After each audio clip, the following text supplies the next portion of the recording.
Creepypasta time. My roommate has been acting weird. I think she is a Japanese legendary creature. As I write this today, it is in the hope that my experience will help someone. I must admit that my story is unusual, and I know most of you won't believe it. But at least, I will be able to look at myself in the mirror, knowing I did everything in my power to save innocent people. To make sense, I guess I should start from the beginning, the moment I first met Emiko. The first time I met her was outside my front door. A few days before, I had posted an ad on Craigslist to find a roommate. I didn't enjoy sharing my living space, but I'm a student, and my family can't afford to help pay for my tuition or rent. So, I had to be creative to make and save money. My boyfriend had just broken up with me and I needed someone to pay his half of the rent. My apartment was situated in Paris, had 2 bedrooms, and was close to transportation and several shops. Not long after posting the ad, my inbox was almost full of all the emails I received. To be honest, I was not intending to open them all. I did not want to spend hours or even days going through each message. So, to start with, I opted for a first come, first serve approach, which was not effective. I don't know if people were lazy or because the offer was so interesting, but all the emails I had opened were the same. "Hey! I just saw your ad on Craigslist, and I am interested. Looking forward to hearing from you." I quickly got bored reading almost the same thing over and over. So, I went to the kitchen to grab some snacks and coffee to help me get through this boring task. When I sat back in front of my laptop, I noticed that an email had just arrived, and the address directly caught my attention. Emiko.Shibata@Asahinet. JP. It was not an address I had seen before, but the name of the person let me know that the sender was a Japanese woman. It made me even more eager to open the email. You see, since my childhood, I was obsessed with everything that had to do with Japan. Japanese history, culture, and gastronomy were always a passion of mine. So much so that I was slowly learning the language, intending to travel to Japan in the future and finally visit the country that I love dearly without even setting foot in it. I quickly clicked on the email, hoping to not be disappointed by its contents. I was not. The email in front of me was long, but well written, and reading it, I learned a lot about Emiko. She was 24, just a little bit older than me. She came to Paris so she could go to art school in the country that, for her, represented art the best. That made me smile to know she was as interested in my country as I was in hers. And to top it all, she had added some pictures of her, that she took during several trips in different regions of Japan. I was astonished by her beauty. She was tall. Her eyes and smile were beautiful, and she seemed genuinely nice. But what caught my attention was her hair. It was breathtaking. It was dark, thick, and fell down to her upper thighs. In one picture, she was in the middle of a forest. The rust color of the trees and the leaves flying around her left no doubt about the season. And her hair flowed in a way that seemed to have a mind of its own. When I was done reading her email and looking at the pictures, over and over, I just wanted to know more about her and, who knew, become good friends who share common interests. I replied with a time and date for her to come and visit my apartment, and to my great pleasure, she agreed to it. The day finally arrived, and when I opened my door, I was surprised to see that she was even more beautiful than in the pictures, and she seemed even nicer. I greeted her with a big smile, and we started to chat as if we had known each other for years. She spoke French almost fluently, and her accent only added to her charm. After that, I gave her a tour of the apartment.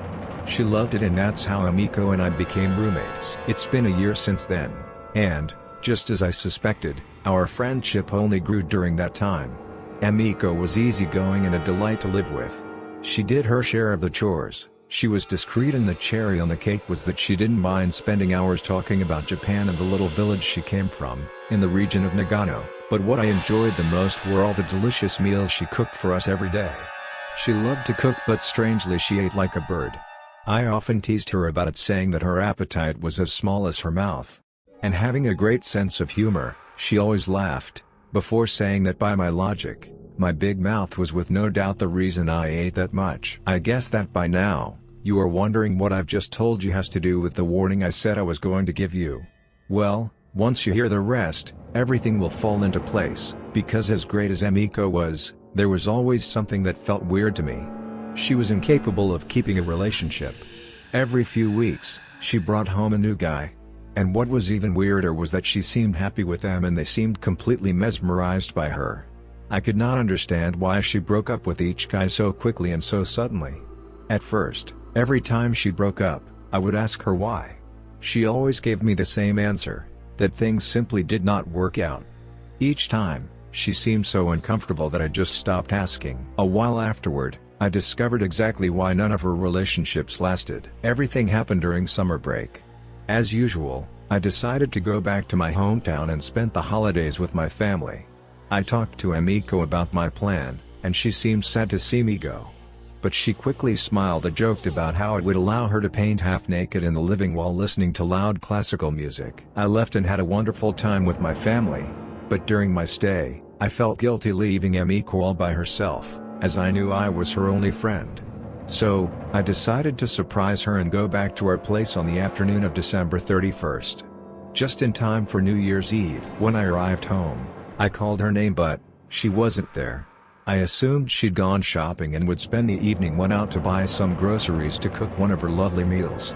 As I entered the living room, I saw that Emiko kept her word. Her paintings were drying, and they were all paintings of her exes.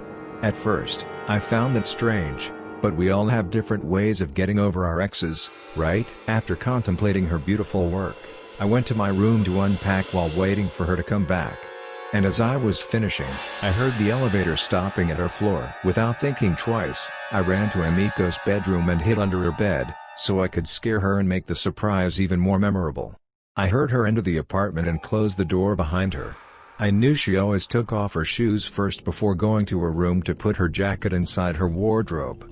And it would be the perfect moment for me to suddenly jump out from my hiding place. As I was getting ready to jump out, I saw Emiko, in the reflection of the standing mirror next to her bed, enter the room with a guy, kissing him passionately. It was Eric, the guy Emiko was dating before I left. I completely froze when I saw them. I did not know what to do. If I just popped from under the bed, they'd think I was crazy. But if I waited and got caught, after they started to do God knows what, they'd think I was a freak. As a million scenarios went through my head, I kept looking from time to time in the mirror, trying to find a way to get out of there without being seen. But unfortunately, there was none. I had to be brave and take responsibility for my childish attempt to scare Emiko, even if it meant I would look like a complete fool in front of her and her boyfriend. As I was gathering the courage to move, I checked the mirror one last time, but something strange caught my attention. Emiko and Eric were still kissing. Eric had his hands on her hips and Emiko had hers around his neck, with her back to the mirror. But strangely, her hair was moving, as if someone was combing through it. I could not wrap my mind around it. Was it possible? They were both already busy holding each other.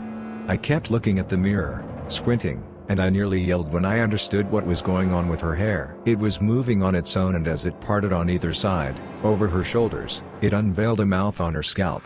A huge mouth filled with sharp, crooked teeth and a thin, pointed tongue. Petrified by what I was witnessing, I did not move when her hair wrapped itself around Eric's neck and his wrists before tightening around it. The poor guy did not even have time to do anything, not even scream, as Emiko's hair strangled him. He faced the mirror, and I saw his scared, confused face before the last glimmer of life completely disappeared from his eyes. I clamped my hand over my mouth to keep my cries inside, to avoid being seen. But what I saw next was so chilling, I doubt that I would have been able to make any sound. Emiko's hair just lifted Eric's body, and the hair in her second mouth opened so wide, it looked like someone had struck her on the back of her head with a hatchet, splitting it in two. Her hair started to put Eric's head inside the mouth, as it chewed away with a disgusting, wet sound. It fed him in, bit by bit, until Eric's corpse disappeared completely. After that, the mouth simply closed and Emiko's hair fell back into place, leaving no trace of the horror it hid. I stayed motionless, shocked, but also petrified that I could meet the same end if I was discovered. As my body was shook still, Emiko turned around, tears running down her cheeks, before she left the room and closed the door behind her. Still hidden, I stayed under the bed, praying she wouldn't go to my room and discover that I came back early from my trip. Minutes felt like hours, and my heart thudding, as my mind replayed Eric's death time and again. I heard the front door open and close. Emiko was not in the apartment anymore. I left her bedroom as quickly as I could and went to the bathroom and splashed water on my face. I knew she could come back any minute, and I'd have to act as if nothing happened. After I could breathe normally again, I went to the living room and waited for her to come back. What I really wanted though was to get out of there and never come back. When she came back, she seemed genuinely happy to see me, but she asked me several times how long I'd been home. Of course, I lied. I don't know how I did it, but I managed to see the new year in with her, before telling her I was tired and was going to my room. I spent the entire night searching the internet, looking for someone with the same experience as mine. After all the research, I think I know what Emiko is. I think she is a Futaku Chiona, according to one of the websites I visited. A Futaku Chiona is a beautiful woman who has a tiny mouth and an appetite just as small. But at the back of her head, she has a huge second mouth hidden under her hair.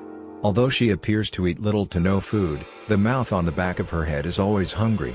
It is said that the second mouth also has a mind of its own and whispers horrible things to the woman.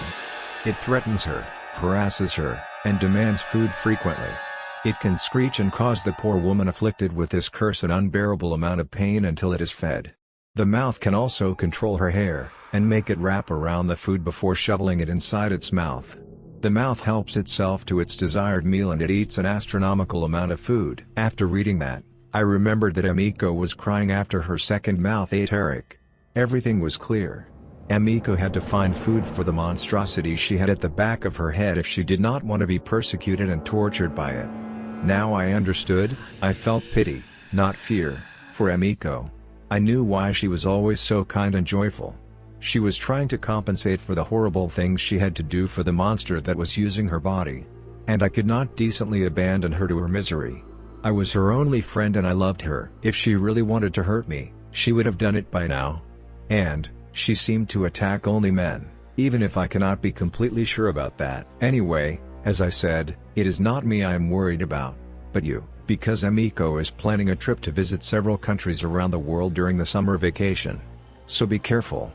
If you see a young, beautiful Japanese woman with luscious long hair and a small appetite, do not engage with her. Because as nice and thoughtful as she is, you won't know before it's too late that she is a Futaku Chiona.